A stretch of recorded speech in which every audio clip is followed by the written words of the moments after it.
माधवदेव जवासँग पनि हार्दिक शुभकामना। दलको उपनेता बन्नु भएको छ। अब यो चाहिँ पहिला अलिअलि ढिलो पनि हुन्छ क्या हो अहिले जुन प्रकारले तपाईँहरूले काम गरिरहेको छ दलको उपनेता बनिनुहुन्छ अब के कसरी अगाडि बढ्नुहुन्छ?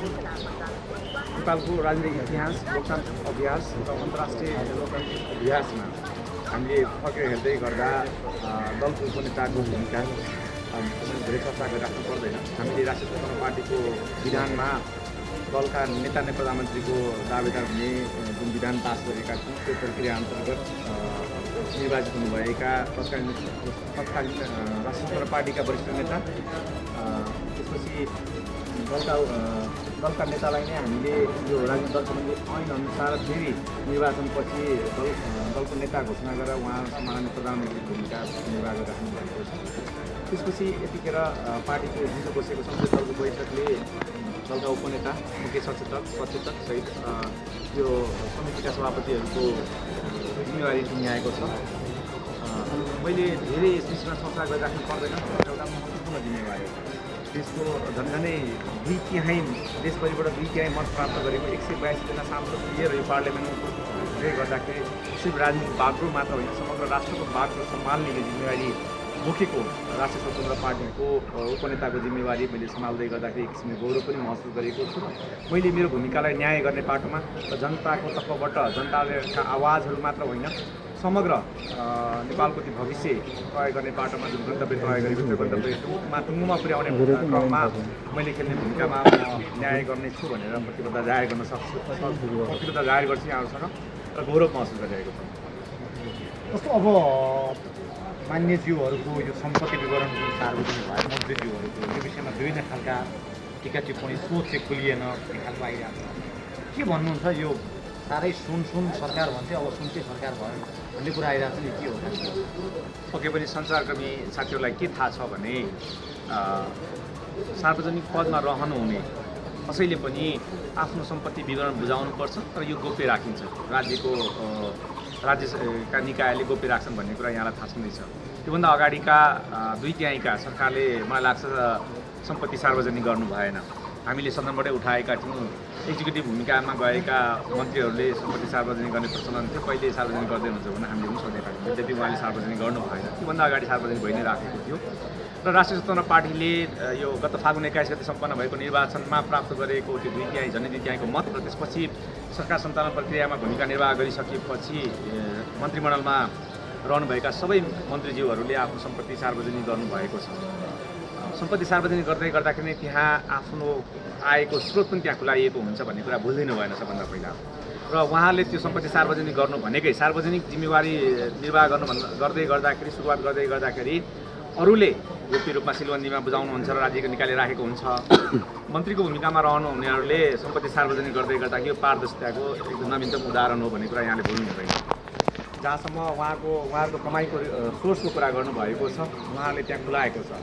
यद्यपि राष्ट्रिय स्वतन्त्र पार्टीको नेतृत्वमा रहनुभएका नेतागण, निर्वाचित सांसद र मन्त्रीज्यूहरू प्रति कसैप्रति यहाँहरूको गुनासो छ, कसैले तपाईँहरूको कसैको आम जनताको कसैको ऋण लिएर ऋण तिर्नु भएको छैन, यहाँहरूसँग व्यावसायिक कारोबारमा पैसा तिर्नु भएको छैन, कसैको सम्पत्ति हिनामिना गर्नुभएको छ, कसैमाथि अन्याय भएको छ भने यहाँले त्यो कुरा राख्न पाउनुहुन्छ। र राष्ट्रिय स्वतन्त्र पार्टीले छानबिन नगर्ने भन्ने कुरा भनेकै छैन। हिजो सभापतिज्यूले राखेको कुरा पनि यहाँलाई प्रशासँग थाहा छँदैछ। तर के कुरामा अल्मलिनु भएन भने सम्पत्ति कमाउनु अपराध हो भन्ने न्यारेटिभ सेट गर्नु भएन।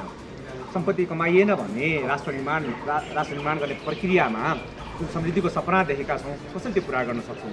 राष्ट्रले त्यो वेल्थ क्रिएट गर्दै गर्दाखेरि प्रत्येक नागरिक धनी भए मात्र न राष्ट्र समृद्ध हुनसक्छ।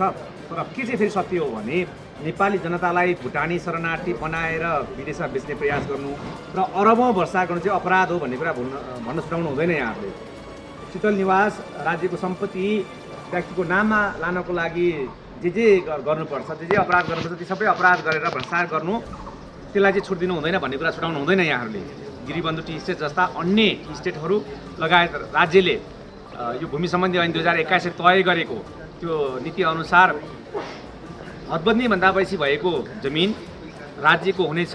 जुन दिन तपाईँले त्यो उद्योग सञ्चालन गर्न छोड्नुहुनेछ त्यतिखेरसम्म तपाईँले उद्योग सञ्चालन गर्न पाउनुहुनेछ भनेर बनेको कानुनलाई म्यानिपुलेट गरेर यस्ता सार्वजनिक सम्पत्तिहरू जोहन गर्ने, सार्वजनिक सम्पत्तिहरू हडपेर प्रसार गर्ने प्रक्रियाबाट कमाएको सम्पत्ति चाहिँ अपराध हो भन्न छुटाउनु हुँदैन।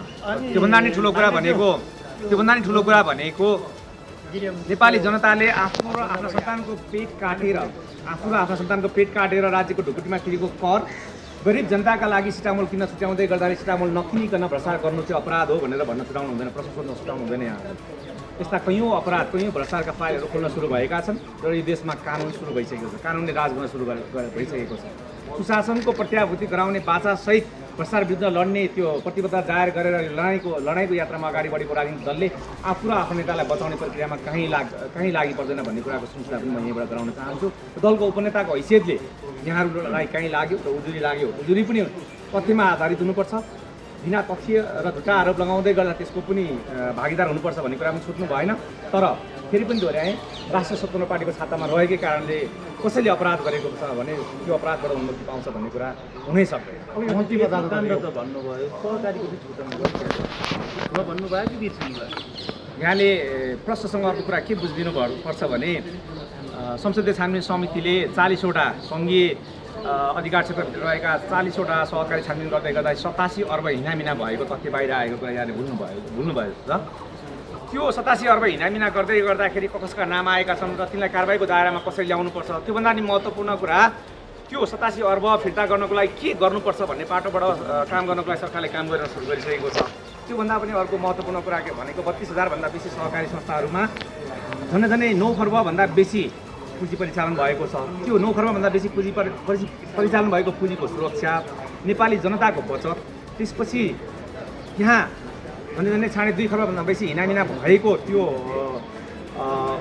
भ्रष्टाचारसँगै जोड्दा हुन्छ। त्यसलाई नियमन गरेर त्यसलाई कारबाहीको दायरामा ल्याउने मात्र होइन, जनताको बचतको सुरक्षण गर्ने पाटोमा पनि सरकारले काम गरिसकेको छ। मैले धेरै कुरा उदाहरण यहाँलाई प्रस्तुत गरिराख्नु पर्दैन। सुशासनको लागि सानाभन्दा साना कुराले पनि धेरै फरक पार्छ भन्ने कुराको लागि एउटा उदाहरण प्रस्तुत गर्न चाहन्छु। तपाईँ हामी सबैले ड्राइभिङ लाइसेन्सको रिन्यू गर्दै गर्दा र लाइसेन्स प्राप्त गर्नको लागि लाइसेन्स पास गरेर अथवा रिन्यूको प्रक्रिया पुरा गरेर 2 देखि 3 वर्ष पर्खिनु पर्थ्यो। म स्वयंले त्यो पर्खेको याद छ, यहाँहरूको लागि पनि त्यो परिस्थिति भोग्नु भएको छ होला। मुस्किलले 500 प्रति छाप्नु हुँदो रहेछ, अहिले 24,000 प्रति छाप्न सकिँदो रहेछ। केले रोकेको थियो यस्ता कुराहरू गर्नको लागि? त्यस कारण धेरै ठुला कुरा आज हामीले भाषण गरेर होइन, यथार्थमा त्यो परिवर्तनको अनुभूति गराएर काम गर्नुपर्छ। नेपाली जनताले अनुभूति हुने गरी सरकारले काम गर्न सुरु गरेको छ। यहाँहरूले जनताको तर्फबाट खबरदारी गरिदिने काम यहाँहरू र राज्यको तर्फबाट सुशासन कायम गर्ने मात्र होइन, समृद्धिको यात्रालाई अगाडि बढाउने जिम्मा पनि सरकारको छ। राष्ट्रिय स्वतन्त्र पार्टीले जिम्मा लिएको छ। यो जिम्मेवारी काँधमा लिएर अगाडि बढ्दै गर्दाखेरि यसलाई गन्तव्यमा पुर्याउने ठाउँको बाचा पनि गरेको छ। जग्गाको हदबन्दी सम्बन्धीको विषय आइरहेको छ। यहाँले होइन, मैले अघि नै भनिसकेँ, यदि हाम्रा सांसद, म स्वयंको पनि म कुरा गर्दैछु, हाम्रा सांसद, हाम्रा नेता, हाम्रा मन्त्रीज्यूहरू कानुनभन्दा विपरीत कुनै कुरा रहेछ भने उहाँहरू पनि कानुनको दायरामा आउनुहुन्छ भने उहाँहरू स्वयंले भनिसकेको कुरा र स्वयं सभापतिज्यूले यसमा स्पष्ट कुरा पारिसकेको हुँदै गर्दाखेरि मैले धेरै कुरा भन्नु पर्दैन।